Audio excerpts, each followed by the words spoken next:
Aleluia! Glória a Deus! Semana passada, a palavra foi pregada aqui pelo irmão Noé.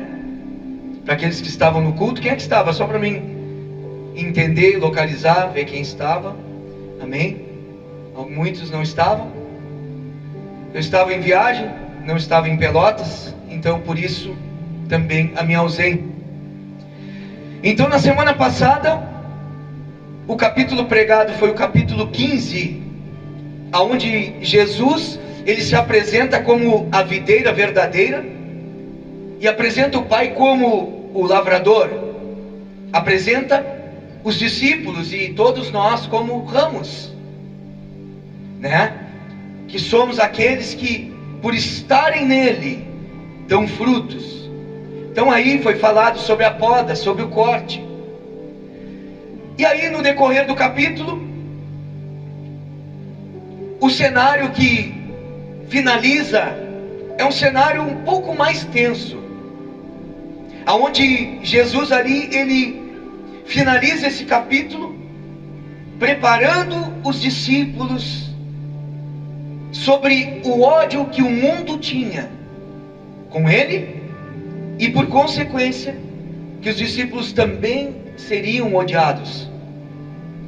E aí Jesus alerta, prepara eles, mostrando que eles precisavam estar atentos, porque assim como Jesus foi negado ou odiado, todo aquele que se diz seu filho, que anda pelo seu caminho, vai também muitas vezes ser odiado pelo mundo.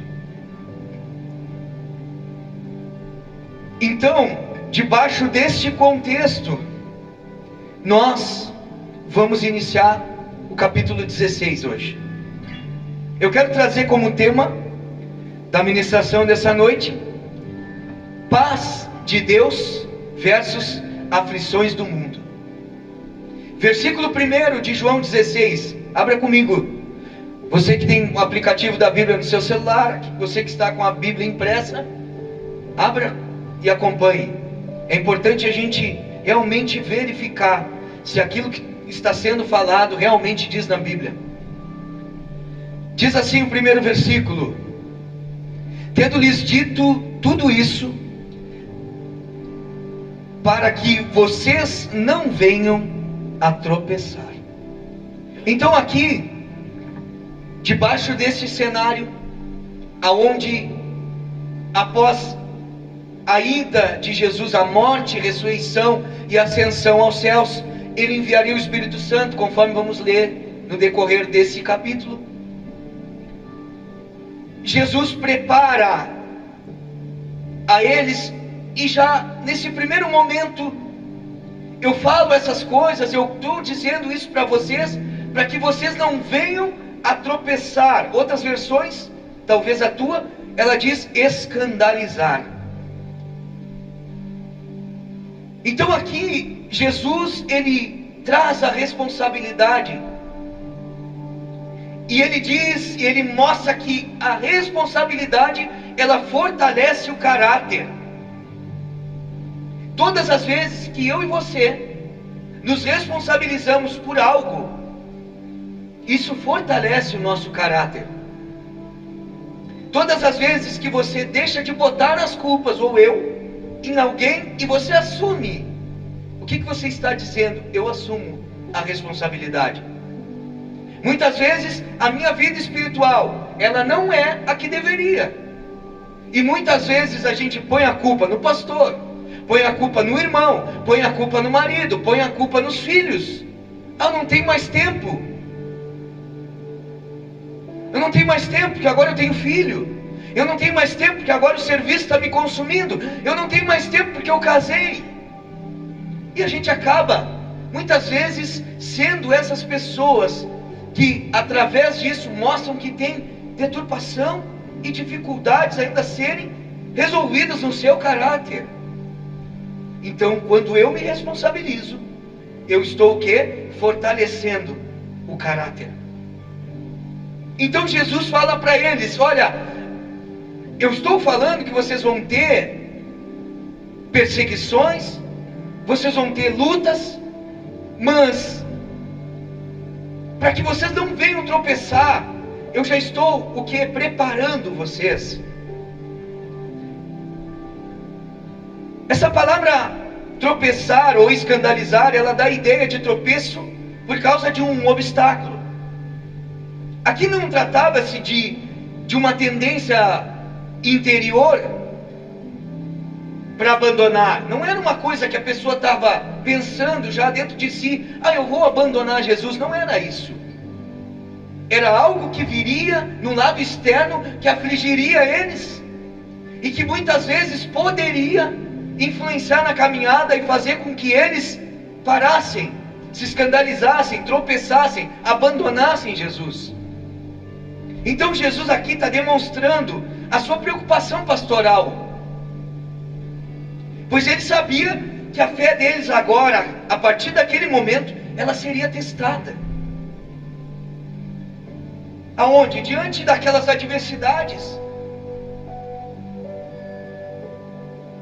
Aqui haveria uma grande necessidade de uma preparação mental e espiritual. Ou seja, saber quem é em Cristo.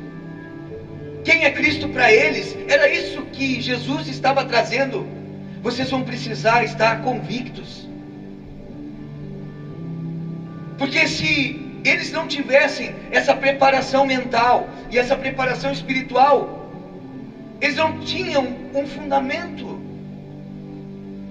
E é fundamental para mim e para você, na caminhada cristã, saber que quem é Cristo, independente das circunstâncias, independente das dificuldades.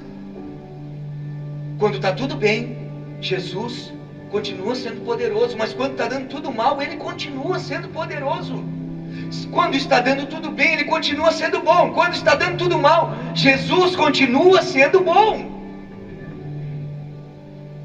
Então a ênfase está aqui na necessidade de permanecer firme na fé.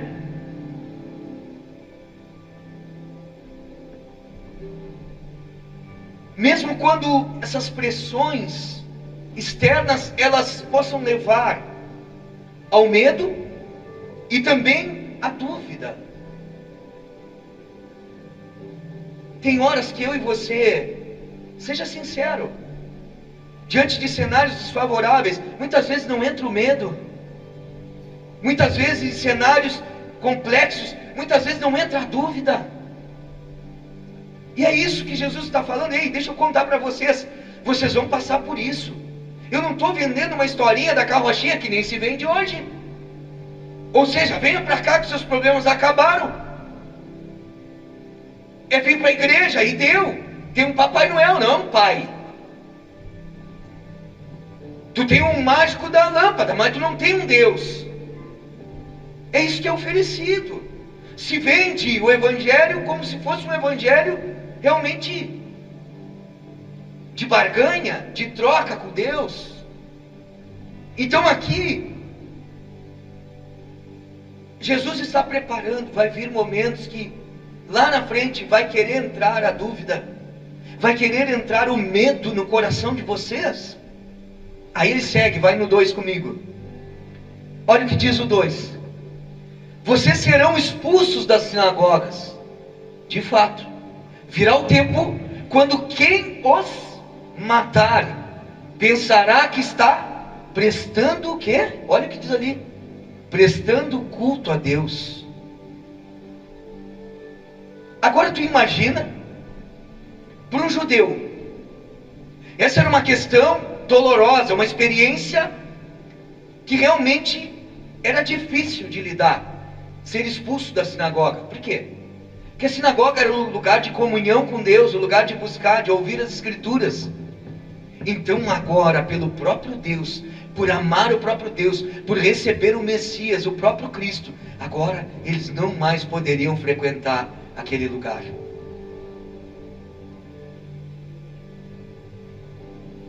Então, Jesus alerta sobre esse tempo, aonde a fé dos discípulos seria realmente posta à prova, onde matariam pensando estar agradando a Deus.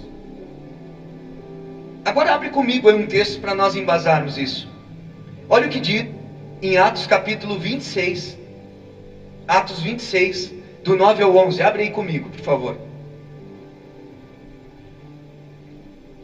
Diz assim as Sagradas Escrituras: eu também estava convencido de que deveria fazer todo o possível para me opor ao nome de Jesus, o Nazareno. Quem está falando aqui é Paulo. Aqui nesse momento ainda, nesse tempo quando ele está relatando, ainda chamado de Saulo. Versículo 10: e foi exatamente isso que fiz em Jerusalém. Com autorização dos chefes dos sacerdotes, lancei muitos santos na prisão. E quando eles eram condenados à morte, eu dava o meu voto contra eles. Ou seja, Paulo consentia com a morte dos cristãos. Muitas vezes ia de uma sinagoga para outra a fim de castigá-los, e tentava forçá-los a blasfemar, ou seja, a negar a Cristo. Em minha fúria contra eles, cheguei a ir às cidades estrangeiras para persegui-los. Olha só, olha a confissão de Paulo, o Saulo de Tarso, ou o Paulo de Tarso, referente aos dias da sua perseguição à igreja, aonde ele media o seu zelo para com a sua própria religião, aterrorizando e destruindo. Olha só, cara. E dessa forma ele castigava os membros da igreja de Cristo. Olha o que diz Gálatas 1:13. Mais 2 versículos sobre Paulo. Gálatas 1:13 diz assim: vocês ouviram qual foi o meu procedimento no judaísmo, como perseguia com violência a igreja de Deus, procurando destruí-la. E agora Filipenses capítulo 3, verso 6, que diz assim: quanto ao zelo perseguidor da igreja, quanto ao zelo perseguidor da igreja, quanto à justiça que há na lei, irrepreensível. Irmãos, Saulo, ele era aquele que foi instruído aos pés de Gamaliel, o homem mais importante da época no ensino. Sabe aquele professor top? Aquele que tu tem no colégio, muitas vezes, cara, não tem, esse é o cara que realmente... Gamaliel era dessa forma. Era aquele cara que dominava a Torá, a lei, e ensinava Paulo, e Paulo aos seus pés. Só que ensinou Paulo a viver religião e não viver cristianismo. E esse é o problema. Porque quando nós vivemos religião e não vivemos cristianismo, nós, ao invés de amarmos as pessoas, nós as perseguimos. Ao invés de gerarmos vida no nosso irmão que está ao nosso lado, nós tentamos matá-lo. Ah, mas eu não tentei matar ninguém ainda, pastor. Com palavras, com mentiras, com calúnias, com grupos, com facções, com divisões. Quantos hoje, em nome da religião, acabam perseguindo e até mesmo matando, e hoje também, não só espiritualmente, mas fisicamente. Aonde, pastor? O islamismo. Os homens bomba, como vocês veem, em nome de uma adoração a Deus, matam o próximo e a si mesmo. Esse é o ensino desse texto.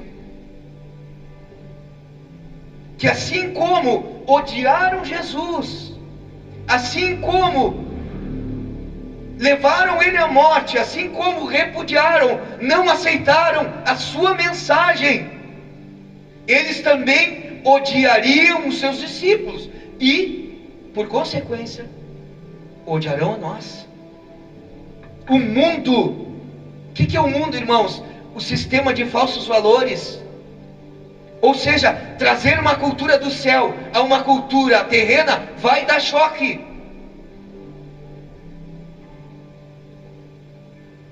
Jesus era odiado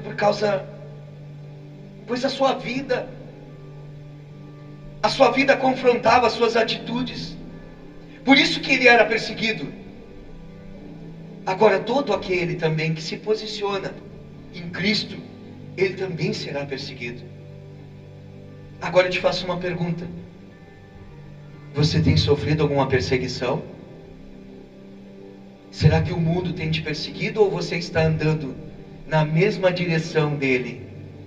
Se você não tem choque de ideias, se você não tem conflitos de valores, deixa eu falar uma coisa para ti: você não entendeu o que é cristianismo ainda.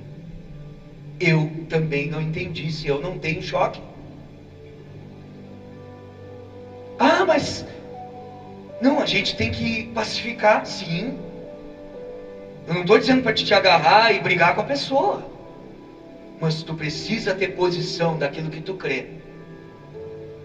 Dentro de uma empresa, onde os valores são para crescer, qual é a forma de crescimento? Bajulação com o chefe, puxa-saquismo, puxar tapete dos colegas, inventar histórias para pegar o lugar. Será que isso tem a ver com alguém que realmente se diz cristão? Será que vai compactuar ou vai dar choque? Ou vai ter atrito, ou vai ter conflito, quando se oferece um suborno, quando se oferece algo em troca? Como que lida-se com isso? Como que concilia-se luz e trevas? Como se concilia alguém que tem um padrão de Cristo, um padrão moral, com alguém que tem um padrão terreno e mundano? Como? Então não tem como o mundo não perseguir aquele que realmente se posiciona. Aí no versículo 13, olha o que ele diz: farão essas coisas porque não conheceram nem o Pai, nem a mim. A intimidade revela a vontade, irmãos. Não há como conhecer a vontade de Deus sem ter intimidade com Ele. Diga comigo assim: a intimidade revela a vontade. Grave isso. Versículo 4: estou lhes dizendo isso para que quando chegar a hora, lembre-se de que eu os avisei. Não lhes disse isso no princípio, porque eu estava com vocês. Então aqui Jesus estava o que falando? Que quando a perseguição se desencadeasse, começasse, a memória sobre essas coisas que eles tinham ouvido serviria para quê? Para fortalecê-los. Então toda a palavra que você guarda no teu coração, ela tem um momento certo de ser utilizada, quando estamos na prova. Sabe essa palavra que às vezes você lê na tua casa e naquele momento não fala nada contigo, mas que você guarda no coração? No momento certo Jesus vai fazer, o Espírito Santo vai fazer você lembrar. E é isso que ele estava dizendo. Essas palavras, guardem, ouçam, tenham ouvidos, porque isso vai fortalecê-los. Vocês vão enfrentar tais coisas que sem preparo, sem estar preparado para aquilo, provocaria aos discípulos desânimo. E é o que acontece conosco. Por que muitos de nós fracassam, param, não querem mais saber de comunhão com Deus, de igreja? Porque são sufocados pelo pecado, pelos desejos, sufocados muitas vezes pela massa, pela maioria. E aqui entra um grande problema, porque nós cristãos muitas vezes não entendemos que nós não somos todo mundo. Ah, mas todo mundo faz isso. Ei, deixa eu te falar uma coisa: cristão não é todo mundo. Ah, mas o meu amigo faz, o outro também faz. Deixa que faça. Seja você alguém que anda na contramão, seja eu. Versículos 5 e 6. Diz assim: agora que vou, para aquele que me enviou. Nenhum de vocês me pergunta: para onde vais? Porque falei essas coisas, o coração de vocês encheu-se de tristeza. Qual era a real preocupação aqui? A preocupação dos discípulos era com a perda. Ou seja, já que Jesus ele não vai para uma terra vizinha, já que Jesus eu não vou poder mais ver, eles não veriam Jesus mais. O que eles estavam? Tomados de tristeza. Agora vai no 7 ao 11. Mas eu lhes afirmo que é para o bem de vocês que eu vou. Se eu não for, o conselheiro não virá para vocês, mas se eu for, eu o enviarei. Quando ele vier, olha só, convencerá o mundo do pecado, da justiça e do juízo. Do pecado, porque os homens não creem em mim. Da justiça, porque eu vou para o Pai e vocês não me verão mais. E do juízo, porque o príncipe deste mundo já está condenado. Aqui, dentro desses versículos, a gente vê o ministério do Espírito Santo. Qual é o papel do Espírito Santo? Primeiramente, Jesus disse que ele iria um consolar, alguém que nos auxiliaria, que nos consolaria diante do medo, nos consolaria diante da tristeza. Esse é o primeiro. Também aqui dentro desse versículo, nós vemos que o papel do Espírito Santo é convencer o mundo, ou seja, as pessoas, sobre a verdade de Jesus. Convencer sobre o pecado, ou seja, de que aquele que vive uma vida de pecado, ou vivendo do seu jeito, ele não tem como ser filho ou ser salvo por Cristo, porque o pecado faz separação entre Deus e o homem. Para todo aquele que não aceita o sacrifício da cruz. Então, ele veio para convencer do pecado, veio para convencer da justiça. Ou seja, ele é justo, nele não há sombra de variação, ele é o mesmo sempre. Jesus não tem dois pesos e duas medidas. Jesus é aquele que é sempre da mesma forma e do mesmo jeito. E também convencer do juízo, onde ele diz que o diabo já está condenado. Ou seja, quem tem o controle não é ele. Quem tem o controle sou eu. Ele dizendo, Deus, né? Deus dizendo, sou eu que tenho o controle. Eu sou aquele que é o justo juiz. Então é isso que é o papel do Espírito Santo. Ele convence. Ele é o agente da mudança. Ele é aquele que confronta as pessoas com relação às suas ações, aos seus pecados. E que acaba ali, dessa forma, mostrando a necessidade de alinhamento. De alinhamento com a justiça e também com o juízo divino. E o Espírito Santo é aquele que nos faz, irmãos, refletir em nossas escolhas, ou sobre as nossas escolhas, porque elas trazem consequências. Quais são as consequências das suas escolhas hoje? Irmãos, não sei você, mas todas as vezes que eu desejo e faço a minha vontade, as consequências são terríveis. São desastrosas, são tristes, geram medo, geram desânimo, geram culpa. Então o Espírito Santo faz com que nós venhamos a refletir. Isso, ele acaba revelando a profundidade do que? Do amor de Deus, que busca sempre a reconciliação com a humanidade, com o ser humano, de um Deus que realmente está disposto, que realmente na cruz Ele morreu com seus braços abertos. Ele não morreu com os braços fechados, Ele morreu com os braços abertos.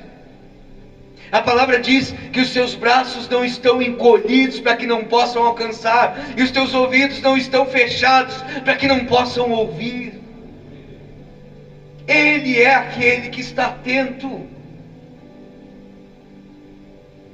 Ele é aquele que nos reconcilia com o Pai, e que por consequência nos reconcilia uns com os outros. Esse é o ministério que Ele nos deu de reconciliação. Versículos 12 ao 14. Tenho ainda muito que lhes dizer, mas vocês não o podem suportar agora. Mas quando o Espírito da verdade vier, Ele os guiará a toda a verdade. Não falará de si mesmo, falará apenas o que ouvir, e lhes anunciará o que está por vir. Ele me glorificará, porque receberá do que é meu, e o tornará conhecido a vocês. Olha só o princípio. Da mesma forma que Jesus não falou as coisas da sua própria vontade, Ele falou das coisas do Pai. Ou seja, eu só faço o que vejo o meu Pai fazer. Agora, de igual forma, o Espírito Santo, Ele vem somente agora ensinar e confirmar o que Jesus ensinou. Olha a sequência. Havia muitas coisas ainda para Jesus falar, havia muitas coisas a serem ditas, mas os discípulos aqui, eles não estavam capacitados a suportar, não estavam preparados, ainda eles eram imaturos demais. Então essas verdades, elas se tornariam mais reais com o passar do tempo, com a experiência, conforme eles crescessem. Então essa verdade é a verdade das coisas de Deus. Essa é a verdade sobre as questões espirituais. Então aqui, por isso que fala que Ele não falará de si mesmo, ou por si mesmo. Ele não tentaria ensinar coisas da sua própria intenção ou invenção, mas Ele ensinaria tal como o Filho. Esse é o ministério do Espírito Santo que habita dentro de nós. Transmitir aos homens o que lhes fora dado por Deus Pai. O Espírito Santo transmitiria e transmite e glorifica a Cristo. Então não há uma competição, irmãos. Por isso que hoje em dia há uma loucura dentro das igrejas.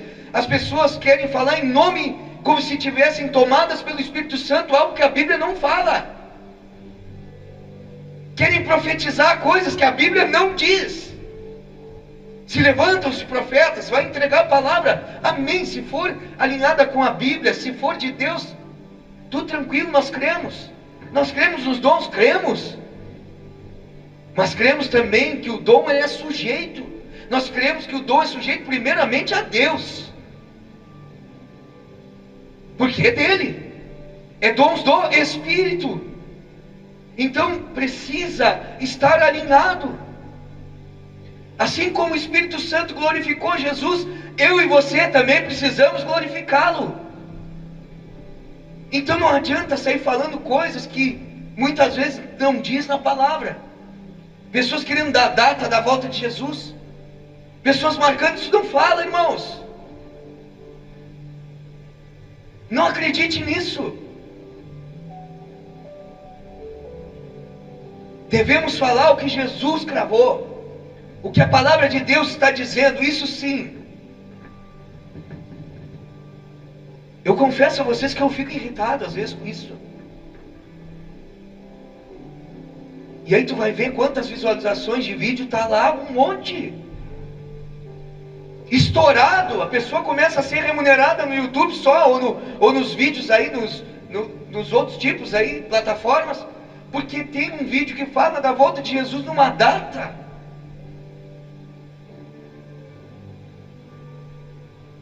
Foge que é laço. Versículos 15 ao 18. Tudo que pertence ao Pai é meu. Por isso eu disse que o Espírito receberá do que é meu e o tornará conhecido a vocês. Mais um pouco e já não me verão. Um pouco mais e me verão de novo. Alguns dos seus discípulos disseram uns aos outros: o que ele quer dizer com isso? Mais um pouco e não me verão, e um pouco mais e me verão de novo? E por que vou para o Pai? E perguntavam: que quer dizer um pouco mais? Não entendemos o que ele está dizendo. O que Jesus estava falando aqui, irmãos? Jesus estava falando da sua morte. Um pouco mais e não me verão, porque ele morreria.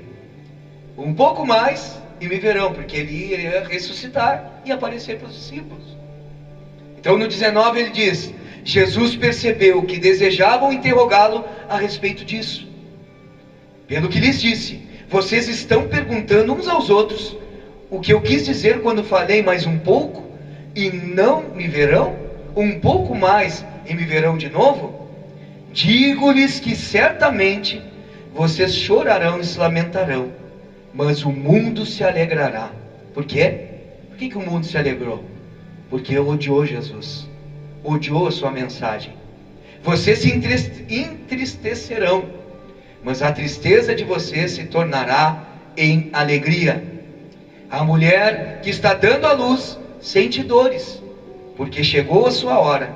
Mas quando o bebê nasce, ela esquece a angústia, por causa da alegria de ter nascido no mundo um menino. Assim acontece com vocês. Agora é hora de tristeza para vocês, mas eu os verei outra vez, e vocês se alegrarão, e ninguém lhes tirará essa alegria. Naquele dia vocês não me perguntarão mais nada. Eu lhes asseguro que o meu Pai lhes dará tudo o que pedirem em meu nome. Então o que Jesus estava falando aqui? Novamente, que no momento que eles chorariam era na hora da sua morte, e o mundo se alegraria. Só que a alegria deles logo viria quando eles ficassem sabendo que Jesus ressuscitou. Então aqui esse versículo, aonde fala que o Pai dará tudo o que vocês pedirem em meu nome, ele está em concordância com o outro, onde Jesus diz a eles que tudo que eles pedissem em seu nome ele faria, que nós explicamos aqui. Ou seja, o que está falando? Ensinando sobre representação. Ou seja, orações são respondidas quando estão de acordo com a vontade e com o propósito de Deus. Ou seja, como representante do Senhor, eu preciso conhecer a sua vontade. E conhecendo a sua vontade, eu vou orar e as coisas vão acontecer. É assim. Agora nós vamos do versículo 24 ao 33, e já estamos para finalizar. Até agora vocês não pediram nada em meu nome. Peçam e receberão, para que a alegria de vocês seja completa. Embora eu tenha falado por meio de figuras, vem a hora em que não usarei mais esse tipo de linguagem, mas lhes falarei abertamente a respeito de meu Pai. Nesse dia, vocês pedirão em meu nome. Não digo que pedirei ao Pai em favor de vocês, pois o próprio Pai os ama, enquanto vocês me amaram e creram que eu vim de Deus. Eu vim do mundo e entrei no mundo. Agora deixo o mundo e volto para o Pai. Então os discípulos de Jesus disseram: agora estás falando claramente e não por figuras. Agora podemos perceber que sabes todas as coisas e nem precisas que te façam perguntas. Por isso cremos que viesse de Deus. Olha o que Jesus responde para eles: agora vocês creem? Aproxima-se a hora, e já chegou, quando vocês serão espalhados, cada um para a sua casa. Vocês me deixarão sozinho, mas eu não estou sozinho, pois meu Pai está comigo. Agora vocês creem? Diz Jesus para eles. Aí o que Jesus pega e fala para eles? Então tá, então eu vou dizer para vocês o que vai acontecer. Vocês todos me deixarão sozinho. É como se ele estivesse aqui dizendo: não se enganem, vocês não creem de verdade. O que eu estou preparando vocês e dizendo que vocês terão aflições lá na frente, dificuldades, eu estou preparando vocês lá, para que vocês, quando estiverem lá, tenham maturidade para suportar, porque hoje vocês ainda não creem de verdade em mim. Era isso que ele estava dizendo. E aqui eu fico pensando, quantas vezes eu e você falamos de boca que cremos. Eu creio em Jesus, Jesus é tudo para mim. Agora eu creio que Ele é de verdade. No outro dia está vivendo o mundão. Aí eu creio que Jesus, Ele tem poder de curar. Quando não cura, entra numa depressão. Eu creio que Jesus abre porta de trabalho. Quando não abre porta de trabalho, eu fico bravo com Jesus. Que crer é esse? É esse tipo de fé que Jesus estava falando para os discípulos. Ei, deixa eu falar uma coisa. Um discípulo realmente não se vê quando está dando tudo bem. Um discípulo realmente é forjado quando está as coisas em dificuldade. Um discípulo se mostra ser verdadeiro quando realmente está todo mundo abrindo mão e eu continuo. É isso. E aí olha só, por que ele termina? Então com esse versículo 33, olha aí. Nós falamos ele toda hora, não falamos? No mundo tereis aflições, mas tem de bom ânimo. Agora você já entende. Por que Jesus citou isso? Debaixo de todo um capítulo que tem uma instrução. Aí ele diz: eu lhes disse essas coisas para que em mim vocês tenham, ou seja, quem tem a paz? Neste mundo vocês terão aflições, contudo tenham ânimo, eu venci o mundo. Em mim vocês encontrarão a paz. Não busquem encontrar paz no mundo, que vocês não vão encontrar. Ou seja, enquanto o mundo traz aflições, eu sou o príncipe da paz. Era isso que Jesus estava falando. Então aqui esse capítulo começa preparando os discípulos para as perseguições, e também termina falando sobre as aflições.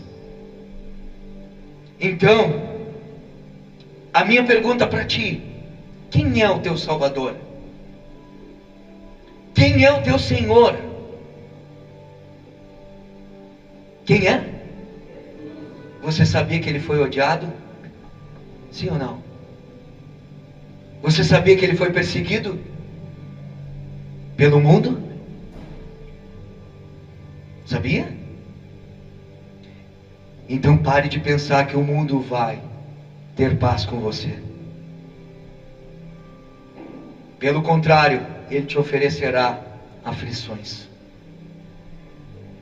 Mas o nosso Senhor, Ele nos oferece a paz. Pode estar tudo desabando do lado de fora, mas se o príncipe da paz habita no teu coração, você vai ter paz, eu vou ter paz. Quantas pessoas nos nossos dias dizendo: eu não tenho mais paz. Ei, deixa eu te falar uma coisa, está errado. Eu não tenho mais paz, mas por que você não tem paz? Daqui a pouco o príncipe da paz não está no teu coração. Eu não sinto mais paz na minha vida. Sabe aquele louvor que tem? É um louvor bíblico, porque a paz é uma promessa. E Ele não vai mentir, Ele não mente. Ele é o príncipe da paz.